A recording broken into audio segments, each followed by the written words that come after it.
देखंतु केते बढ़िया देखा जाउची। हाय फ्रेंड्स, जीना लाइफस्टाइल को आपन स्वागत। ये देखंतु ये होची पणस कठा। आपन माने तो पणस कठा रे बहुत रेसिपी बनै थिबे, किंतु हमें आज पणस कठा रे गोटे बढ़िया रेसिपी बनेबा। वीडियोटी लास्ट पर्यंत कंटिन्यू करंतु। कंटिन्यू कले जानि परिबे हमें आज पणस कठा रे कोन बढ़िया रेसिपी बनाउचे, केमति बनाउचे। चैनल रे नाथले सब्सक्राइब करिवे, वीडियोटी भल लागले लाइक करिवे, बहुत मात्रा रे शेयर करिवे।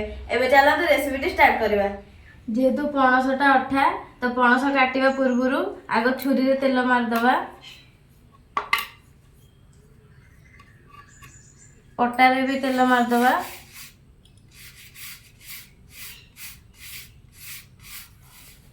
आ हाथ रे भी तेल मार दबा। तेल मार देले हाथ रे कि छुरी पटा कोथरे भी अठा लागिवनी। एबे चलंतु पणस काटिबा।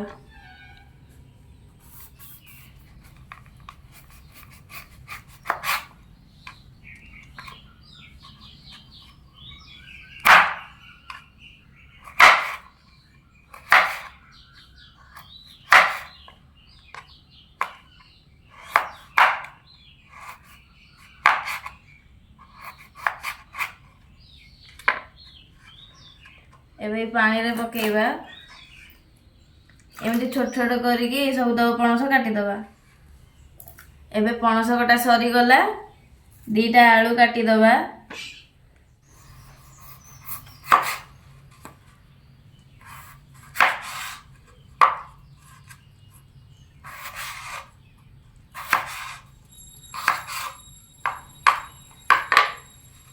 एबे आलू को भी पानी रे पकेइबा।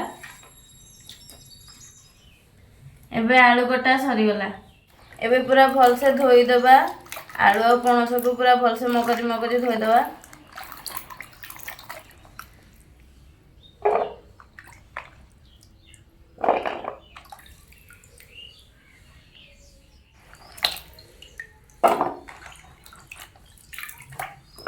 गैस चूल्हा लगे कड़ाई बसई देइची।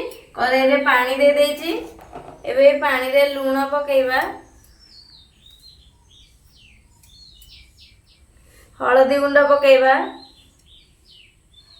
एबे पानी रे कटा पणस पकेइबा।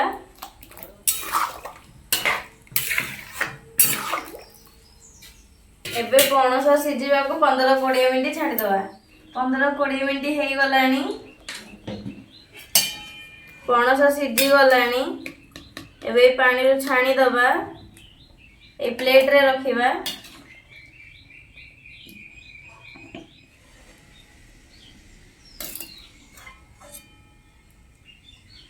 एबे कटा आलू पकेइबा।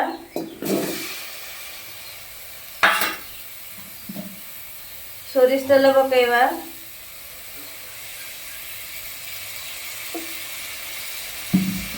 आलू को पूरा भल से भाजी दबा। आलू पूरा भल से भाजी हे गलानी। एबे प्लेट को काढी दबा। एबे सिझा पणस पकेइबा।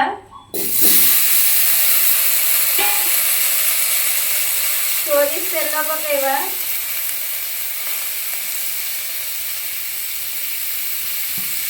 पणस को भी पूरा भल से भाजी दबा।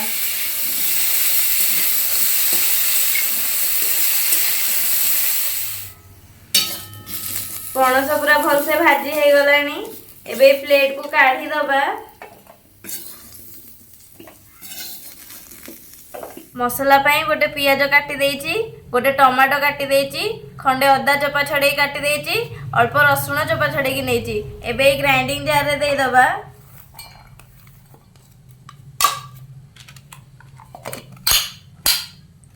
एबे ग्राइंडिंग कर दबा। ग्राइंडिंग करके आनिले हरी कड़ाई रे सोरिष तेल पकेइबा। तेजपत्र पकेइबा। सुखिला लंका पकेइबा।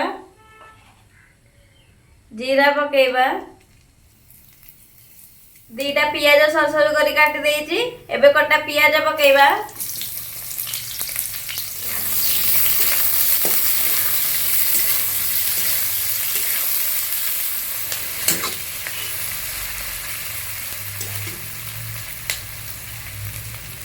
लंका गुंड पकेइबा।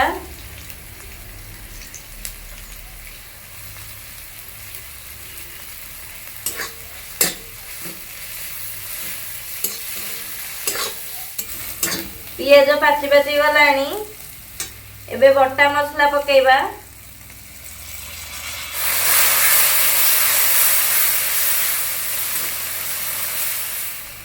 हळदी गुंड पकेबा करी पाउडर पकेबा जीरा गुंड पकेबा धनिया गुंड पकेबा स्वाद अनुसार लूण पकेबा कस्तूरी मेथी पकेबा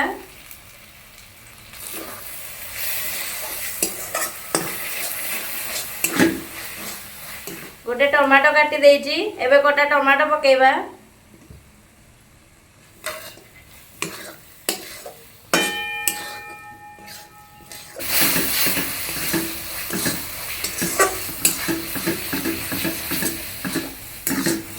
मसला कसी हो गलानी एबे भजा पणस पकेबा भजा आलू पकेबा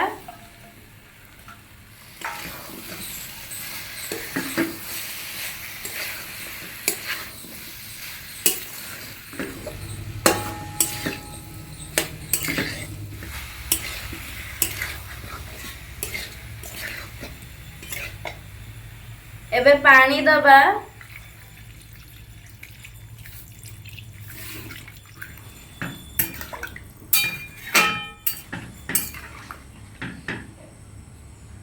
एबे तरकारी फुटिवा को 5-10 मिनिट छाड़ी दबा 5-10 मिनिट हे गलानी तरकारी फुटी गलानी एबे ये पूरा रेडी हे गलानी एबे जगह को काढी दबा एबे इथरे गरम मसला पकेबा धनिया पत्र पकेबा देखंतु केते बढ़िया देखा जाउची एबे पूरा रेडी हे गला पणस कठा तरकारी आपण माने तो बहुत स्टाइल रे पणस कठा तरकारी बनै थिबे किंतु एमती थरे बनै की ट्राई करंतु रेसिपी केमती को लागिला कमेंट माध्यम रे निश्चय जणाइबे एमिति नुवा रेसिपी देखिबा पे चैनल को जल्दी सब्सक्राइब कर दियंतु रहिली जय जगन्नाथ।